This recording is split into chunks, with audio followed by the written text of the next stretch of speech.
자, 일단 대한민국 정부에서 대한민국 정부에서 중대본부를, 이게 중대본이 여러분 중앙안전대책위원회, 그렇지 보통 그렇게 되죠.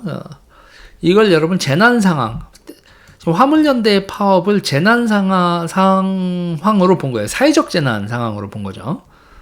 네, 사회적 재난 상황으로 본 거예요. 이 상황을. 그러니까 여러분 우리나라에서 사회적 재난 같은 경우 이제 코로나 같은 경우도 여러분 그 공공위생 그 이슈로 사회적 재난 상황이 벌어진 거였고, 요번에는 이게 그러면서 또 이제 좌파 쪽도 페북에는 여러분 저는 아직도 페북이나 이런 트위터에 상당수 이제 제가 그런 흔적들이 있는데, 좌파였었던 흔적들, 이런 팔로잉 하고 있는 이런 사람들이 있는데, 뭐하고로 보나, 뭐라고 얘기하는지 몰라고 계속 모니터링을 합니다. 근데 그런 분들은 지금 이걸 가지고 정부가 오버한다고 하는데, 여러분, 대한민국이요, 우리가 의식주 경제활동 하는데, 우리 대부분 여러분,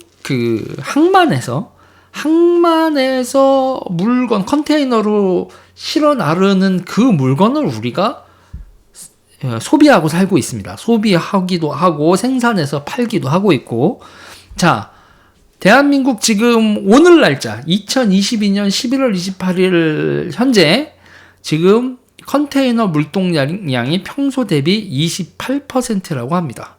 평소에 100대가 왔다 갔다 하고 있었다면 오늘 28대만 왔다 갔다 하고 있어요. 네, 물론 여러분 우리가 재고라는 게 있습니다. 재고라는 게 있는데 그 재고라는 게 여러분 줄어들겠죠. 재고가 줄어들다가 어디서는 앵꼬가 나기도 할 겁니다. 자, 이렇게 되면 어떤 사태가 벌어지겠어요? 경제가 멈추고 생계의 위협을 받게 되겠죠. 자, 이거 사회적 재난 상황 이렇게 선포하는 거 맞다고 봅니다. 자, 이게 빌드업이에요. 내일 국무회의에서 업무 개시 명령을 때린다라고 지금 얘기가 되고 있어요. 내일 국무회의는 윤석열 대통령이 직접 주재를 하고, 보통 국무총리가 주재할 때도 있는데, 국무회의를 뭐 이렇게 대통령이 내일 직접 하면서 업무 개시 명령을 내린다, 화물연대에. 자, 이런 업무 개시 명령을 내리는 상황인데, 예를 들면 오늘 뉴스 하나 여러분 보시면 이런 상황입니다. 화물연대 조합원 추정 3명이 비노조원이 경찰에 신고를 했는데, 우리 파업하는데 네가 지금 돈 벌라고 운행을 해? 그러면서 폭행을 한 거예요. 사람을 팼어요. 자기네들이 파업하는 건 파업하는 거고, 니네는 파업해라, 나는 일할랜다 라고 하는 일하는 비노조원을요, 이렇게 폭행을 한다. 말이 되나요? 안 되죠. 자, 이런 거 이때까지 너무 광범위하게 인정되어 왔다는 거예요, 대한민국에서. 자, 이 사람들의 주장이라는 게 안전을 핑계로 자기네들의 조직력을 이게 점점 뻥튀기 하고 있는데, 여러분 이 화물연대는 여러분 경기 동부를 배경으로 한 그거예요. 조합이에요. 경기 동부가 여러분 대공장 노조는 안 들어가 있지만 화물 노조, 공공 서비스 이쪽에서 이 급식이요. 요즘 애들 빵 먹고 있는데 그 급식 노조, 화물연대, 택배 노조 이런 데가 여러분 경기 동부 이석기파가 장악하고 있는 노조란 말이에요.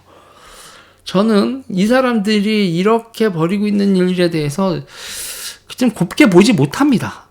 그러니까 처음에는 이기심을 자극해서 점점 조합원 수를 늘려요.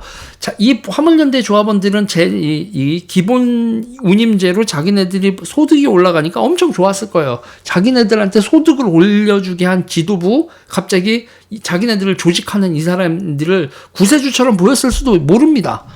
그 사람들 보고 경기 동분이 어쩌고 저쩌고 그러면 유재일의 색깔론이니 빨갱이 새끼니 이라고 저렇게 하는 저보고 이제 나쁜 놈 토착이고 이렇게 부를 수도 있어요.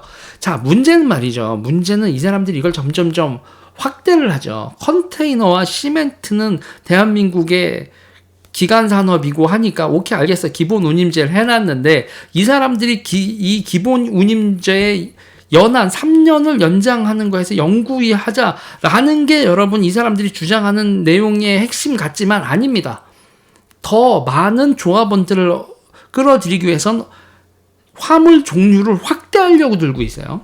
화물 종류를 시멘트하고 컨테이너가 국가 기관 산업에 꼭 필요한 거니 그거는 기본 운임제까지 줘가면서 이렇게 우쭈쭈 하면서 문재인 정부에서 넘어갔는데 여기에 다른 화물차들 그래서 지금 기름 유조선도 들어가 있어서 지금 휘발유 그래 우리도 붙여주는 거야. 우리도 기본 운임제 받을 수 있어라고 휘발유 뭐 이런 석유 나르시던 분들도 그 유조차 운전하시던 분들도 나도 기본 운임제 받게 해주는 거야. 그러면서 파업에 동참하게 되죠.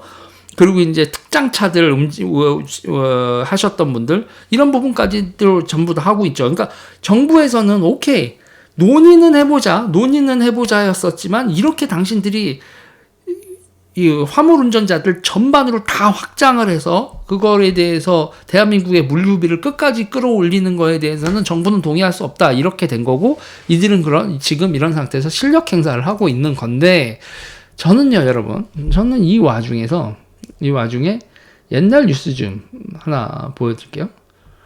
옛날 뉴스 같은 게 뭐냐면 옛날 뉴스라는 게 제가 뭐냐면 또 이렇게 하면 그래 나 색깔론자다 그래.